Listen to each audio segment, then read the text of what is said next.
අද වීඩියෝ එක මම විශේෂයෙන්ම අරන් ආවේ ඉක්මනින් රසයට උයාගන්න කැමති අයට. වැඩි වෙලා ගන්න නැතුව ඔයාගේ කෑම වේල රසට ඉක්මනට හදලා ඉවර කරගන්න පුළුවන්වා මේ තෙම්පරාදුව හදාගත්තොත්. අපි බලමු මොනවද දාලාද හදාගන්නේ කියලා. ඕනම කෙනෙක්ට හදාගන්නත් පුළුවන්. එන්න අපි වීඩියෝ එකට යමු. subscribe කරලම එකතු වෙන්න.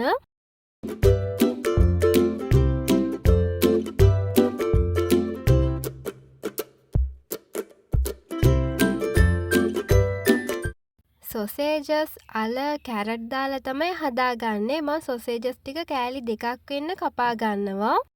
අල ගෙඩියයි කැරට් අලේ මම කපා ගන්න පෙති හැඩයට. ඔයාලත් පෙති හැඩයට කපා ගන්න.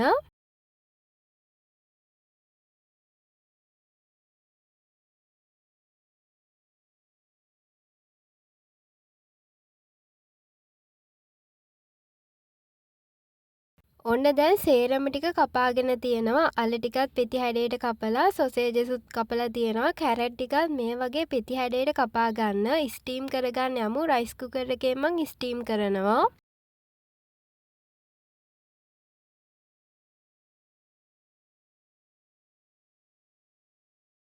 තැම්බෙනකන් රයිස් කුකර් එකේ වහලා තියාගන්න. ඒ අතරතුර මම යනවා මාළු මිරිස් කරල් දෙකක් විතර කඩා ගන්න. මම දැන් ඒකත් අරගන්නවා. අපි ආයෙත් යමු ඉතුරු වැඩ ටික කරගන්න. ඔන්න දැන් අල ටිකයි කැරට් ටිකයි තැම්බිලා තියෙන්නේ. ඒක දැන් රයිස් කුකර් එකෙන් එළියට අරගන්න. පොල් තෙල් මේසැන්දක් දාලා තෙල් එක රත් වුණාට පස්සේ දාගන්න කොටාගත්තු සුදු ලුණු.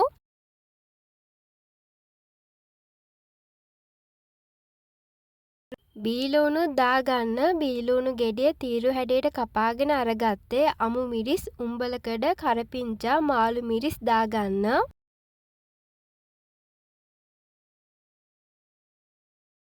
මේ දේවල් ටික තෙම්පරාදු කරගන්න.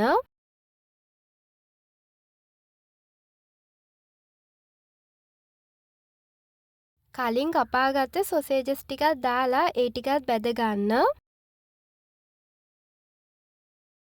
ඔන්න දැන් දාගන්න යන්නේ කෑලි මිරිස් තේ හැන්දක්. ලුණු ඔයාගේ රස අනුව කහකුඩු චුට්ටක් දාගන්න. ලුණු මදි වුණොත් පස්සේ දාගන්නත් පුළුවන්. ලුණු ඒ හින්දා ඔයාගේ රස අනුව බලලා දාන්න. අන්තිමටම අපිට දාන්න තියෙන්නේ රයිස් කුකර් එකේ ස්ටීම් කරලා අරගත්ත අල ටිකයි කැරට් ටිකයි. මම දැන් ඒ ටිකක් දාගන්නවා. ඒක දාලා හොදට කලවම් කරගන්න.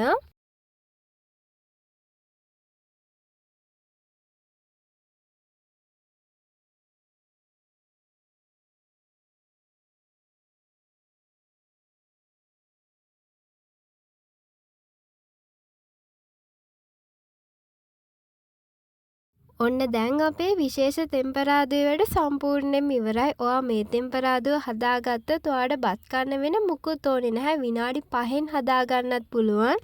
මං හිතනවා ඔයාලා හැමෝටම මේ රෙසිපි එක ගොඩක් ප්‍රයෝජනවත් වෙනවා කියලා. ඉක්මනින් රසයට උයා ගන්න පුළුවන්. කෑම වේලම ගොඩ දාන්න පුළුවන් මේ තෙම්පරාදුවට.